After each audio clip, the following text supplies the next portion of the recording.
নমস্কার বন্ধুরা, আজকের আমি বানিয়ে দেখাবো আলু কাতলার মাখমালি। আমি কেটে রাখা মাছগুলোকে ভালো করে গুঁড়ো মশলা, নুন, হলুদ দিয়ে মাখিয়ে নেব। মাখমালি বানানোর জন্য কি কি উপকরণ লাগছে আমার দেখে নিন। কেটে নিয়েছি আলু, টমেটো, আদা বাটা, কাঁচা লঙ্কা, জিরে বাটা, পেঁয়াজ বাটা, রসুন বাটা। প্রধান উপকরণ হলো দই আর পোস্ত বাটা। কড়াইতে তেল দিয়ে আমি মাছগুলো ভেজে নেব।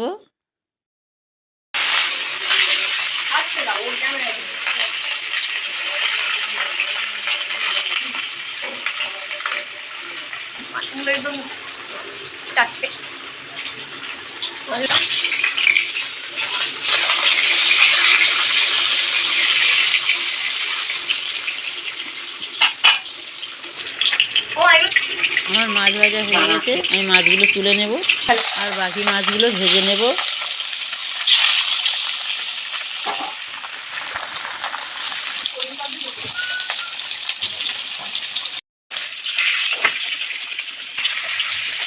দেখুন আমার সব মাছগুলো ভাজা হয়ে গেছে।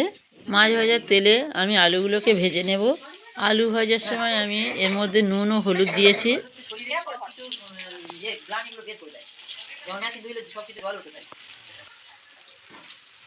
কড়াইতে তেল দিয়ে ফোড়ন হিসাবে দিলাম গোটা গরম মশলা, কালা জিরে একটু, গোটা জিরে একটু। এর মধ্যে দিয়ে দেবো গ্রেট করে রাখা পেঁয়াজ।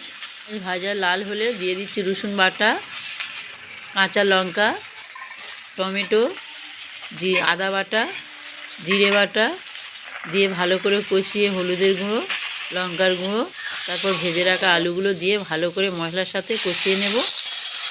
দিয়ে দিচ্ছি অল্প একটু জল ও ফেটানো টক দই। এটা দেওয়ার সাথে সাথে আপনারা খুন্তি দিয়ে কষিয়ে নেবেন, নইলে দইটা ফেটে যেতে পারে। আমার আলু মশলা কষানো হয়ে গেছে, এবার আমি পোস্ত বাটাটা দিয়ে দেব। নাড়ি চাড়িয়ে এবার আমি জল ঢেলে দেব। তরকারি আলু সিদ্ধ হয়ে গেছে, এর মধ্যে আমি ভেজে রাখা মাছগুলো দিয়ে দিলাম।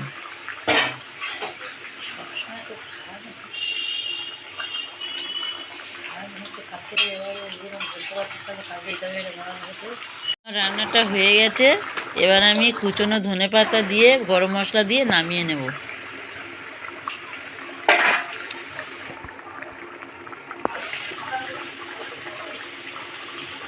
এই রেসিপিটা আপনারা অবশ্যই করে বানাবেন। কমেন্ট করে আমাকে জানাবেন আপনাদের কেমন লাগলো। লাইক করবেন, সাবস্ক্রাইব করবেন। নিত্য নতুন রেসিপি জানার জন্য আমার চ্যানেলটিকে ফলো করবেন। আপনারা পাশে থাকবেন, ভালো থাকবেন, সুস্থ থাকবেন, শুভকামনা রইল। ধন্যবাদ।